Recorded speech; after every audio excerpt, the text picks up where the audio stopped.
每个成年人来说呀，您可能对黄段子这3个字不会感到陌生。比方说大家吃饭，酒桌上可能就有这么一位愿意讲这个，当然呢，要是控制在一种相对文明的范围之内的，可以接受的范围内的，这样的人反而成为大家欢迎的人物。讲得好吗？给我们带来快乐和幽默了。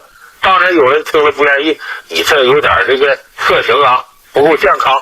要真有未成年人，你这是对未成年人带来很大影响。确实，我们说这个黄段子，它里边是有快乐幽默的成分，可是它也确确实实包含一些色情内容，所以它不健康。你看百度上给这解释呢，什么叫黄段子呢？就是带有色情内容的小笑话。那这种不健康的东西呢，我们的道德体系肯定是不会提倡这个。这不最近吗？在这个手机涉黄啊，还是这个网络涉黄的，要打击这2种现象的大背景之下呢，把这黄段子给烧上了。我们去年年底看了，你打开看电视频道、各个频道都在报道这个手机涉黄啊，什么网络涉黄啊，怎么要对这方面的现象啊，要进行遏制跟制止啊，要在法律上解决这个问题。那么在这个形势之下呢，我们发现很多各个地方都出台了一些不同的措施。你比方说像北京啊、上海啊、广东啊，都有这样措施。就是说你呀，假如用手机发黄段子的话，就可能让你的短信功能给停了，甚至呢把你的手机号码给废了。其实呢，这还仅仅是运营商啊对手机的这种控制。正好在这个之前呢，就有相关的一些司法方面的问题。2008年12月1号的时候啊，他回阜阳，阜阳肯定您熟悉，那会儿反正经常出些事，什么又闹出白粉，又什么大头新闻。当时2008年12月1号，阜阳规定，如果你发黄色短信，就说荤段子、黄段子，发3条以上，就可以给你拘留。当然了，我们听听的这条相关规定就知道根本就不合理。为什么呢？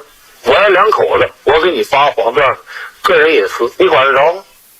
也就是说，公民呢，他有在不影响他人、不影响社会秩序前提下，做一种不道德生活方式的这样权利，这也是宪法的其中给公民的一个权利。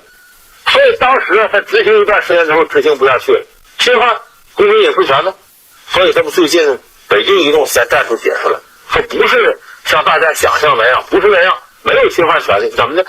人家说出3个条件了，就是说你用手机发黄段子，什么时候才能把你这个短信功能封闭了？有3样条件。第一个，你发的量太大了，铺天盖地。第二个，有人举报你了。什么叫有人举报呢？就我看着也不愿意了，你影响我生活了，我看着恶心了，有人举报。第3个，还得经政府相关部门认定，这样通信部门才能请你手机号或封闭你短信功能。这个解释在我们每人看就是合情合理的。而且我们看呢，我们的中央政府相关的出台的举措，并不是把黄段跟那些个色情视频呐、色情图片的色情文章啊，都统一的推到一个垃圾堆里，不是那样。2004年的时候呢，咱们政府当时曾经出台一个呢，关于这个电子色情内容，什么色情图片、色情文章包括这个黄段子这方面的司法解释。这里面就包括发这个黄段子呢，就会在司法上有些说法，甚至触犯法律。可是很有意思的是呢，春节前，今天2月4号，这个解释这个更新版里边，把那些电子这个色情视频、电子色情文章、电子色情图片都在打击范围内，独独把这个短信息这仨字给删掉了。也就是说，对黄段子怎么看待，咱们这个政府部门呢态度是谨慎的，因为它涉及到公民的一种隐私权。另外更重要的是，黄段子跟色情视频、色情内容虽然里面都有色情内容，可是它整个的过程和目的并不完全一样。为什么不一样呢？我举个最简单例子啊，我们看一些色情的东西，你比方说一些黄片，看完之后呢，人可能会产生冲动。可是哪个人听了黄段子之后，男的冲动了，女的发情了？真要这样的话，那只能说明你这人有毛病。谁听了黄段子，谁就性冲动了？这不大可能。所以基于这一点呢，它这个黄段子跟这方面的真正的色情内容之间，它还有一定的差别。咱们要想分清这个事儿啊，咱就得把黄段子这个好好给大伙儿捣鼓捣鼓。黄段子前面我说了，带有色情内容的小笑话。其实呢，我认为这个概念还不完全准确。准确的说呢，应该是带有情色内容的小笑话。就它这里头呢，也有一些呢，这个赤裸裸的说到了这个性器官的性行为这些，但是更多的呢是通过对性这个大家都关注的内容，食色性也嘛，通过这个桥段吸引大家注意，最后呢完成一种语言智慧的混合物，传递的一种快乐呀、幽默呀、机智，只不过它是借助色情的一种手段。那么中国有黄段子历史太早了，我考证过，有这个实据可考的第一个黄段子产生在春秋战国时期。从哪个书上有呢？大家感兴趣你翻翻《战国策》这个书，《战国策》里边就写到了中国历史第一个可考的黄段子，还是个女的讲的，她讲的是自己的事儿。什么事儿呢？我们知道战国七雄，齐楚燕韩赵魏秦，这个赵国呀，当时执政的呢，真说了算的不是那皇帝，是他母亲赵太后。这个赵太后呢，当时呢有一个国家找到赵国来，说咱们两个国家合伙呀打齐国，你看怎么样？齐国很强大呀，那时候在山东一带嘛。这赵太后说打齐国是打齐国，齐国很厉害啊，我们压力很大。他说这话什么目的？意思是你光跟我联手打齐国，就不给我点好处什么的？你要跟我联手打齐国，你现在把你占的地盘几所城市割给我。可是这话呢，明说还不好听。这赵太后就想了个办法，他就讲了个荤段子，讲他自个儿事儿。什么荤段子？他说呀，先王在世，什么意思呢？她老公以前赵国的国王已经死了嘛，要不他叫他赵太后。先王在世，以地加妾身之上，不能受也。这先王胖的不得了啊，一个胳膊老粗，把这一个胳膊放到我身上，放到这赵太后就放在媳妇身上，他都受不了，压得沉得慌。然禁止其身于妾身之上，可是呢他把整个身子都压到我身上。说到这儿，大伙儿明白这是男女的性行为。结果呢是你去小有利言，为什么我就必须得承认呢？小有利言，为什么？通过这性生活给我带来快乐了。什么意思呢？打齐国虽然压力大啊，但是呢你要给我点实惠，给我几座城市，我就不会觉得这压力有多大。他是为了向人家要人情，要这个地盘，讲了这么一个荤段子。这个段子是什么？很有隐喻含义。他的目的是什么？就通过这个达成我要表达向你要账啊、要地这样一个目的。所以这个是有据可考的第一个荤段子。那么流传在民间的这种黄段子、荤段子呢，生命力非常强大。为什么呢？我刚才说食色性也，也是男女人之所大欲垂涎。对这个大家都有一种本能的关注。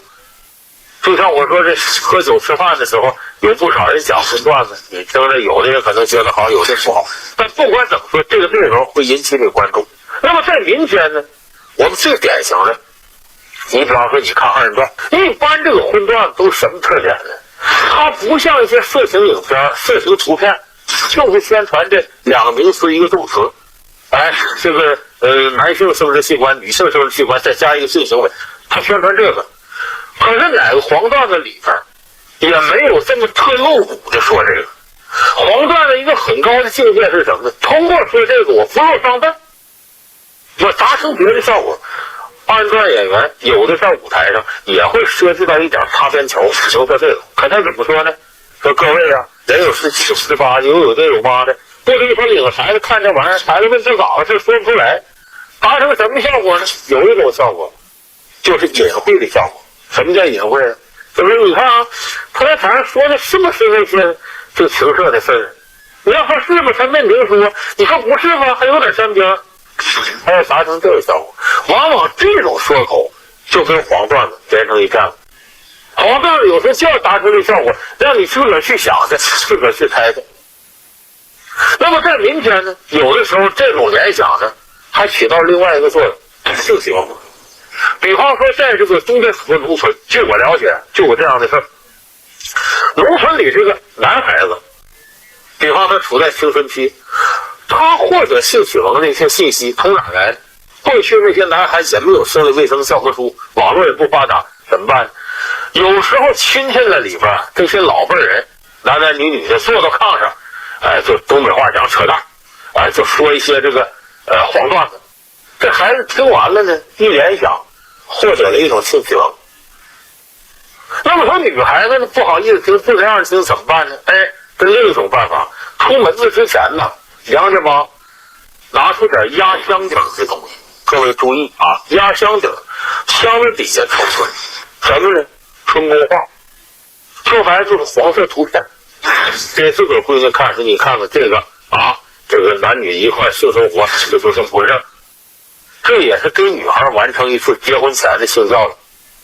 所以咱们都是说压箱底儿，各位注意，压箱底儿不是指最好的东西，是平常拿出来见不得这种，不能往出拿，这叫压箱底儿。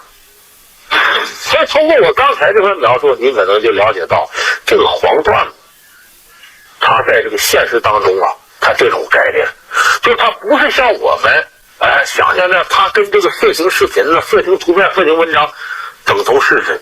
它往往它的表现形式、内容、手法，包括这个达到的目的，都和一些这个纯粹的色情内容之间有区别。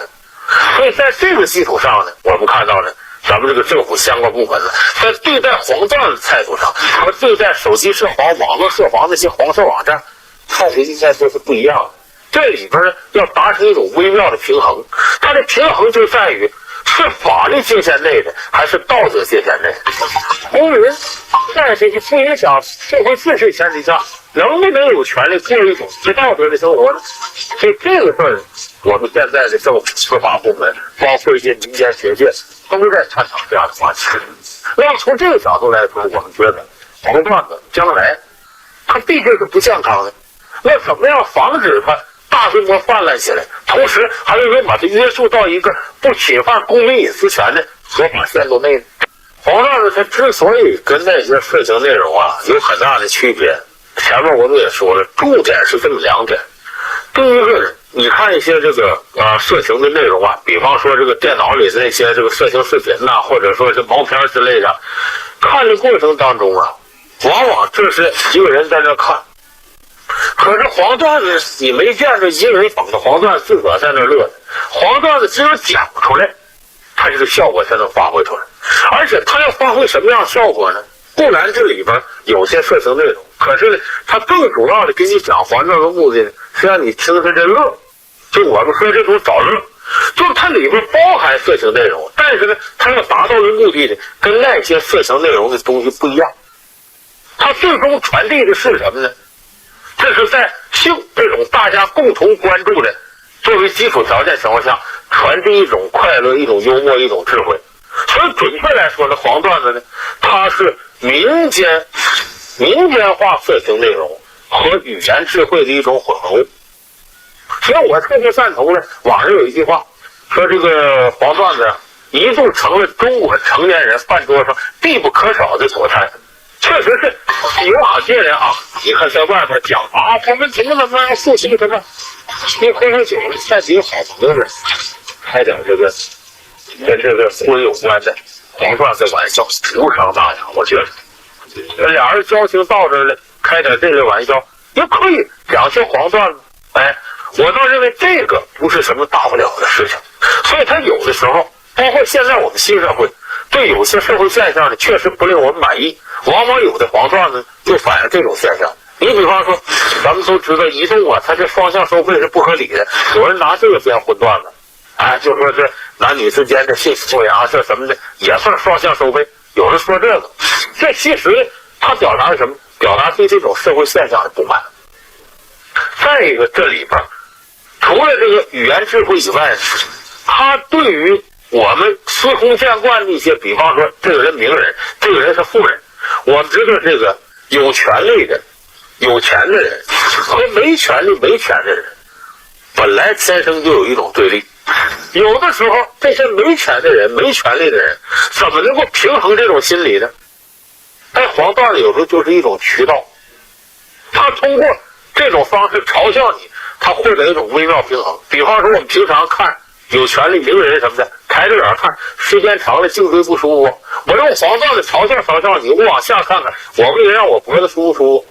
所以说这个内容是不健康的，可是对于他心态的平衡呢，还真起到一定作用。其实在我们这个社会里，好多你看黄段子都是嘲笑名人的。你比方说啊，就有人说这个超女选拔的时候，说这周笔畅最后进前3名了，进前3名了，这个跟这个组委会商量，说人都说我这个身材不怎么好，我看看能不能把我这3位数据改改，让我显得更女人。组委会说这数据给你，你改吧。一看第1名是李宇春，第2名周笔畅，他再看李宇春这3位数，行了，不用改了，看他知足。这是个什么笑话？我们说在情色笑话。可你在这个过程当中呢，你获得的是什么？觉得挺有意思，挺好玩。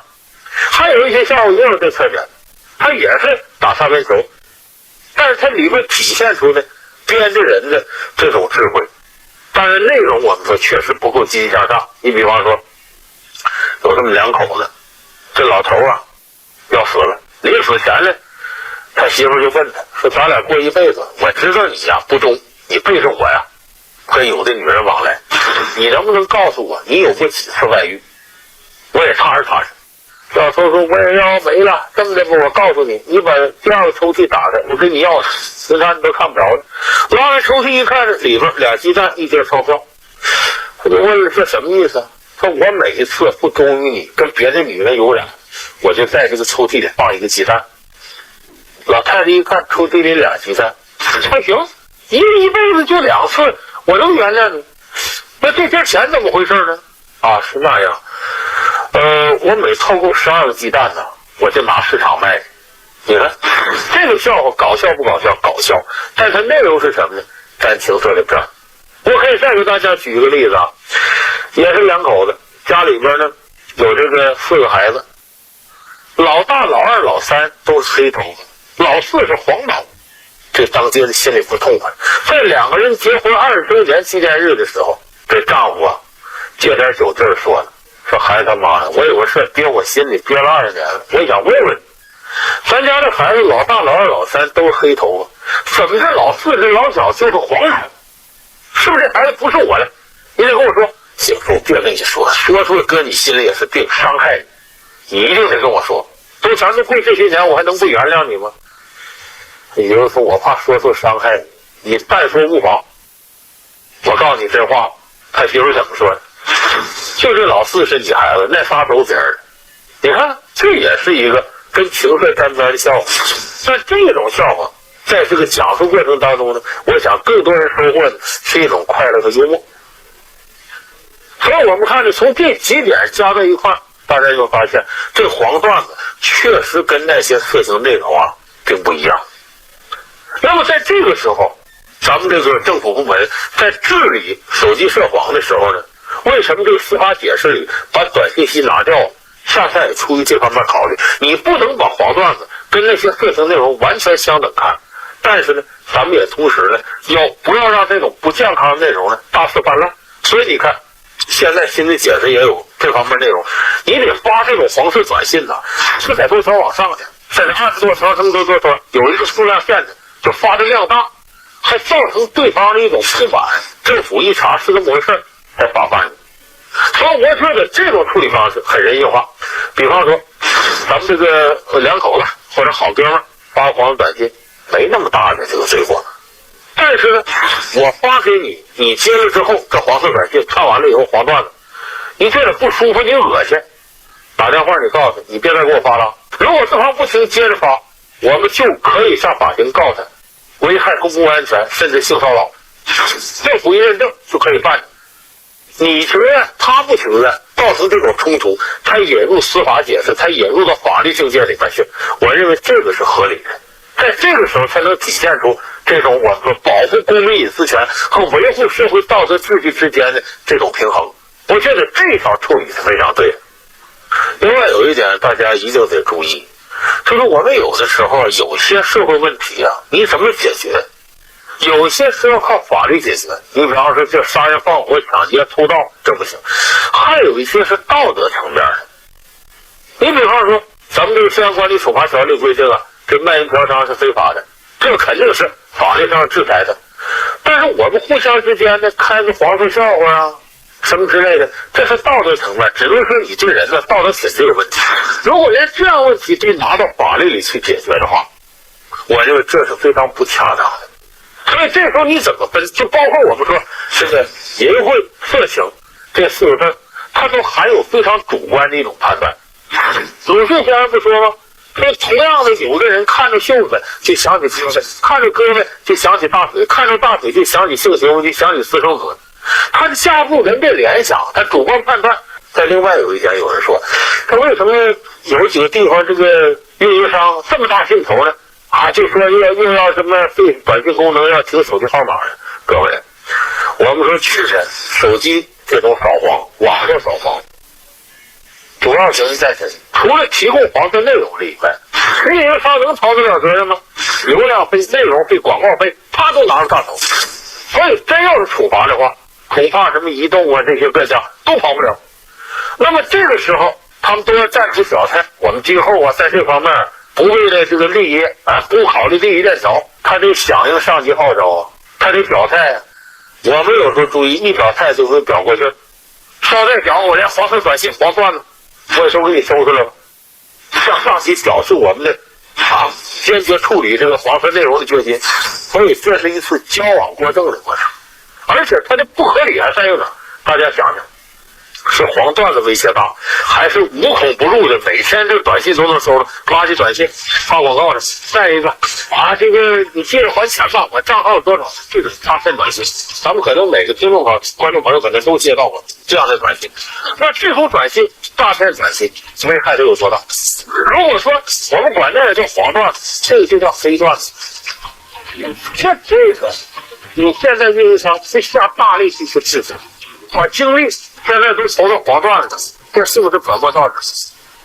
我比较气愤的，有一家这个运营商说了什么话呢？说这个黑色短信、诈骗短信，凭什么不治理在技术上监督很难。这回一说到黄段子了，他站出来信了这个只要你发有人黄色内容的那么关键词，我们可以定你罪。这怎么技术上监察又容易呢？所以我说这里吧，还摆脱不了利益链条的控制。说白了就是什么？那些诈骗短信背后跟运营商之间有这种利益瓜葛。那么现在，假如说我们要整治这个手机的这种环境，我认为首先应该下大力气把这种诈骗短信的黑段子给它拿下，然后才是黄段子。一个劲儿你盯着黄段子，那个给大伙带来的危害可比这个要大得多呀。所以从这时候我们说，各个运营商，你真要是为老百姓好，为了净化社会环境，维持社会道德秩序，先把这诈骗短信、垃圾短信给我清理干净了。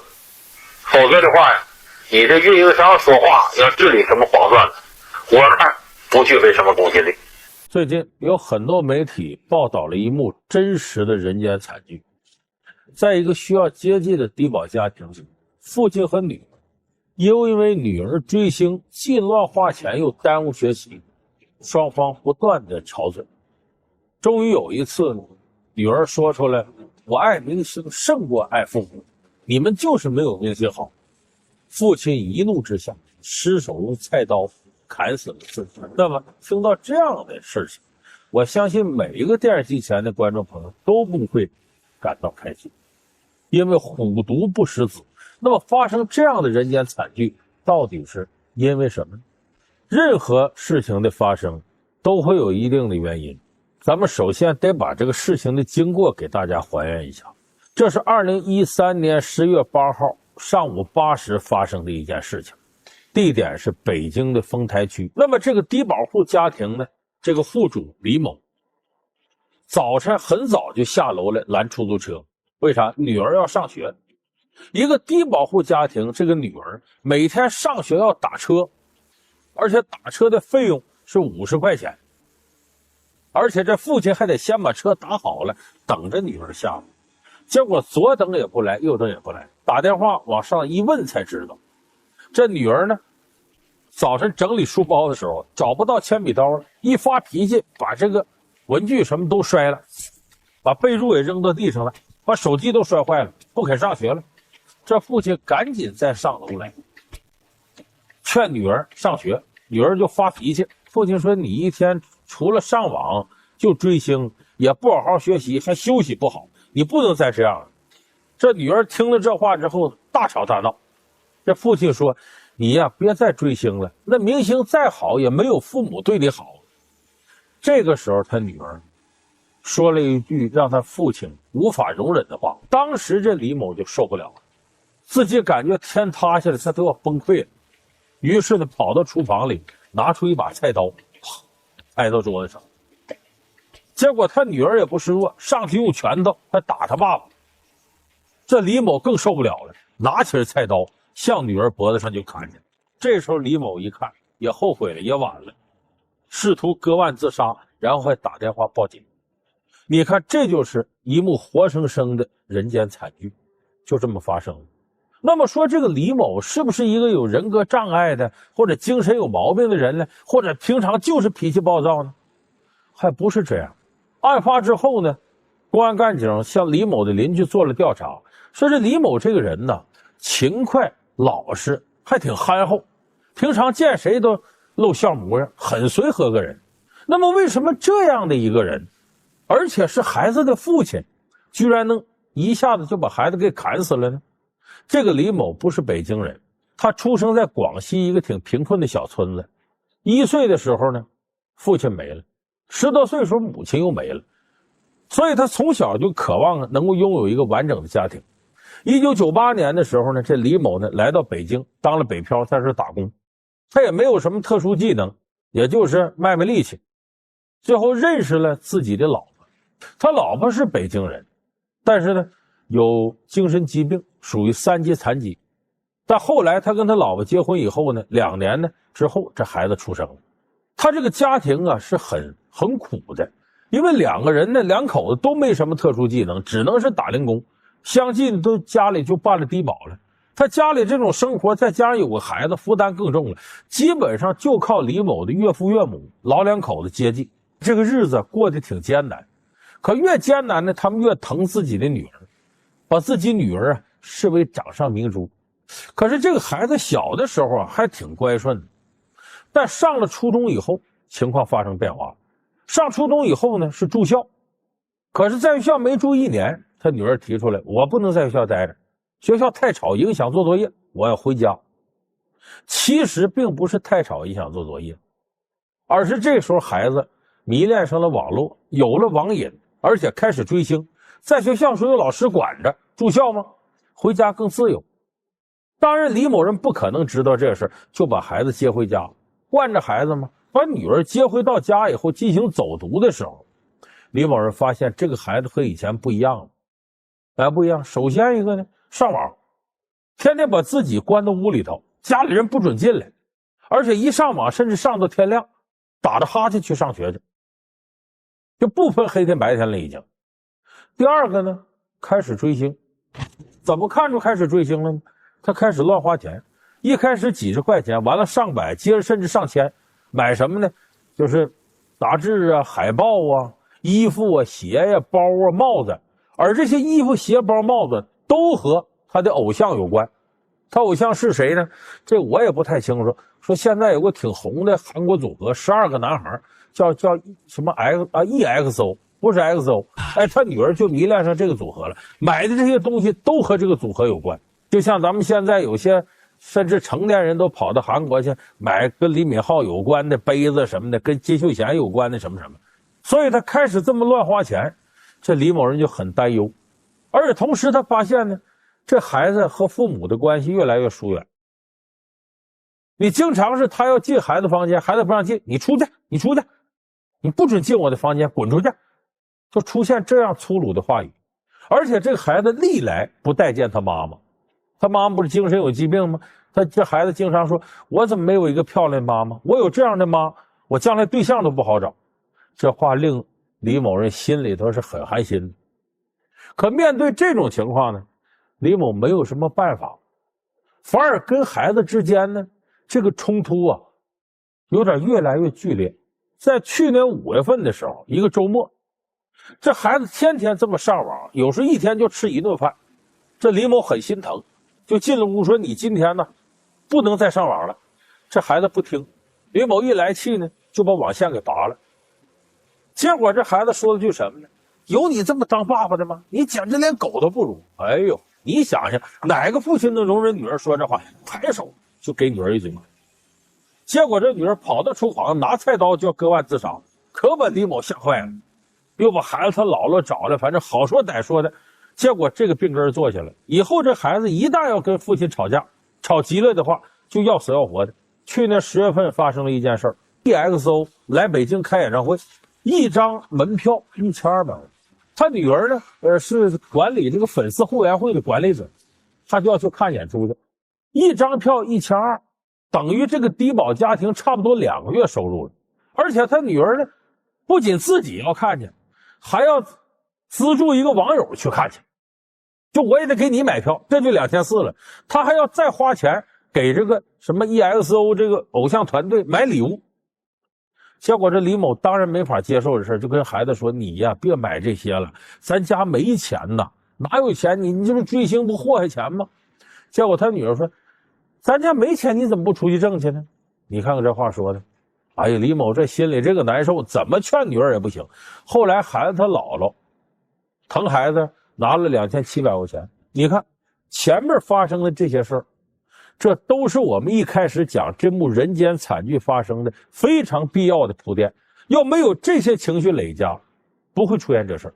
我们可以想象，正是女儿这样的言行，把这李某刺激的无以复加，情绪积攒，到了2013年10月8号这个时候，他已经压制不住心里的火了。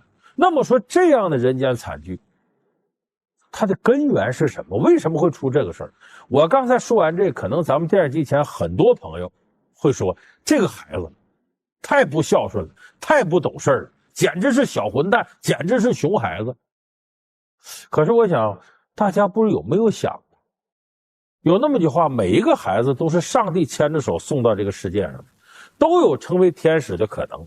孩子就是一张白纸，那么他变成这个样子，这是谁的过错呢？这一点我相信绝大多数观众朋友会认可这一点，2个字：溺爱。就是我们中国人常说的惯子如杀子。这个李某人呢，低保家庭，自己也没什么长处，孩子出生以后，把所有的希望都寄托到孩子身上，而且他想，我受穷，我不能让孩子受穷，所以孩子要什么给什么，百依百顺。那么这一点为什么说溺爱是惯子如杀子呢？因为孩子打小啊，他要确立一种规则意识，那不是你想要啥你都能得到的啊！我想成为世界首富啊！我想所有人都听我指使，我想什么荣誉都是我的，可能吗？不可能。所以人一辈子，他能耐再大，他都有得不着的时候。你得不着，你不能偷去抢去，不能强迫别人给你吧？这就是规则吗？咱们经常说教育孩子是教育孩子什么？不是给孩子技能，而是首先让孩子明白规矩，懂得遵守规则。那么溺爱孩子，孩子要什么给他什么，孩子就没有遵守规则意识，就认为这东西都是我的。所以他一长大了的时候，他发现周围人不那么惯着他，很多东西他得不到，他要遵守规则，他受不了了。他觉得遵守规则不习惯，简直是奇耻大辱，变得愤怒粗暴。溺爱给孩子带来的最大的危害就是这个，让他没有一种规则意识。那么有的人说，有钱人家惯孩子，你个穷人家你惯什么孩子？这个事现在恰恰值得我们琢磨。根据相关部门的统计数字啊，反而是贫困家庭惯孩子的比率比富裕家庭要高。这家长就想，我都受苦了，我不能让孩子受苦。再一个总想，我这辈受苦算完了，翻不过身来了，我得让我孩子将来怎么的，那我就得给他创造好的条件。在这种意识指引下呢，他走歪了，把对孩子好的变成了单纯的这种溺爱。所以我说，这个溺爱是使这个女儿变得粗暴，变得不可理喻，一个最重要的原因。那么说，你既然对孩子好，怎么能后来还把孩子给杀了呢？这就是这么一个过程。溺爱这个过程当中呢，父亲要保持自己做父亲的尊严。就我对你都这么好了，天天让你打车上学放学，你追星就给你钱，都这样了，换不来孩子半句好。反而这孩子说，你连狗都不如，有你这么当爹的吗？明星就比你们好，我就爱他们胜过爱你。你想想，哪个当爹的当妈的能受得了这个东西？其实天底下没有无缘无故的爱，也没有无缘无故的恨，人都是需要回报的。可能父母对你的好只需要你一个眼神啊，一个微笑啊，一句贴己的话，贴心的话，他就满足了。但是你要这些都没有，相反是特别冷酷的，根本不讲人情的，那父母的心早晚也会被你伤。那句话叫爱之深恨之切吗？所以他由于溺爱，使孩子养成了这种不良习惯。相反，在不良习惯面前，他没有任何合理的教育方式来应对。所以当孩子激烈的跟他争吵，一下子戳中了他肺管子，把他心底最柔软的东西给捣得稀烂的时候，这李某做人的尊严，做父亲的尊严被打得粉碎，这时候叫恼羞成怒，控制不住自己。包括在这之前，他打孩子一嘴巴，用粗暴的方式，都是由于溺爱，他无法纠正这恶劣的习惯，最后造成一种粗暴的教育方式。所以我说到这儿，可能电视机前的观众朋友会想到，咱们有很多家庭不就正是在走这样一条道了吗？从溺爱到孩子无法无天，最后家长棍棒粗暴管教，正赶上孩子在青春期还叛逆。所以很多家庭的孩子难管，恰恰是由于你先溺爱，你没有给他树立规矩意识，没有在他刚开始滋生不良习惯的时候及时的教育他，你再想用以暴制暴的方式来教育叛逆期的孩子，这可就难上加难了。而李某这个事儿呢，是一个比较极端的例子，但是这种冲突在中国好多家庭里都存在。不信你可以看看周围的家庭有没有这样现象。那么当然这个事儿很多人感到愤慨的什么，对这个女儿不满意，说怎么这么的不体谅父亲呢？追星啊，2700块钱，自个儿买票不说，还要给什么粉丝买票，还追什么 XO。 所以有很多人呢把这个箭头指向哪儿呢？这孩子不该追星。但是我其实跟大家说句实在话，追星呢是孩子成长过程当中一个最正常的现象，而且我跟大家说，追星它本身有积极的意义，它体现了人往高处走。他崇拜一个明星，明星光芒四射，外在的东西很多，你要让孩子理解一个内在的，说小小年纪我追星，追谁？追柏拉图、亚里士多德，追黑格尔、康德、马克思，他也理解不了这些哲学大师他们的内涵在哪。孩子们他简单，只能认知那个外表光芒四射的。那么他总之他认为这个明星有社会地位，品性好，而且很美，这起码是一种爱美之心，是人往高处走体现。所以说追星本身它并不是一件完全的坏事，关键看你怎么控制这个度。你包括这孩子说我爱明星胜过爱父母，这个话的潜台词是什么呢？我要做一个像明星那样的人，就是他心里边还是向往高大上的。关键是追星呢，你要给他控制到一个什么度的问题。就很多孩子一追星荒废了学业，又买这买那。大伙还记不记得前些年在这个甘肃出现一个叫杨丽娟的女人啊？这些年什么事也不干，就知道追刘德华，最后追到香港去了，把他爸爸鼻子都跳河了。你把这两个事做一下对比，你发现这个追星追到病入膏肓程度的孩子背后，往往都有一个慈爱的无以复加的家长。你就说这李某和杨丽娟他爸爸这两个当爹的，不就是前面对孩子追星的时候百依百顺，你要钱买东西给，你怎么的我支持，没有及时的把这股过度的苗头给遏制住吗？所以说追星不见得是什么坏事，关键是度在哪。孩子成长过程当中都追星，你不能说因为这事就大骂那明星，人家跟人家没有关系。再也不能说孩子追星就完全是错的，这是时代的一个特征，就是你家长没有把这个苗头把它控制在一个可控的范围内，这是这个事情追星过度化、恶化的一个重要原因，根儿还在家长上。所以我说，我们要有一个正确态度看待追星。孩子追星几乎是不可遏制的，因为现在媒体是无孔不入的。你想不让他看到外面的世界，那其实是等于给孩子洗澡，连脏水袋孩子都泼掉了，好的东西他也进不来了。所以这里边我们还得引出下边一个很关键的问题，就是对孩子这种信息爆炸，你怎么能够接受，怎么能够在这个过程当中与时俱进的教育孩子。咱必须得承认，现在这孩子比过去是聪明太多，接触的也太多了。而一个很要命的问题呢，孩子看不起自己父母。你像这个案件当中最典型的就是这个女儿根本看不起自己的父母，所以她看不起你，她认为你说什么都不对，你教育她什么都是错的。确实现在有很多孩子呢，相信网上八竿子打不着的，而不相信身边亲人。这个重要原因在于网络信息是爆炸的，孩子接触到的东西比家长要宽得多，那么你根本不了解他的世界，他怎么可能信服你呢？所以我们现在家长要想教育好自己的孩子，首先一点要了解孩子的世界。咱们现在很多家长，我挣钱为了孩子，我对他那么好还怎么的？这不是教育方法。你想让孩子健康成长，在一定程度来讲，你要陪着孩子一起成长。孩子了解什么，你多少得知道点。如果你要是了解的很透彻，孩子说什么你都明白，你教育他头头是道，这最好，这让孩子信服你。就像我曾经指导我一个朋友教育孩子说学点神话故事，我让他买那个《山海经》的画图本和古希腊神话，结果他说孩子读了一段时间不读了，他为啥？读完了总跟他父母交流，结果他爸他妈谁也不会。就你得尽量陪着孩子一块成长，你能了解孩子的世界，你能给孩子当导师，你能当导师是最好的，让孩子信服你。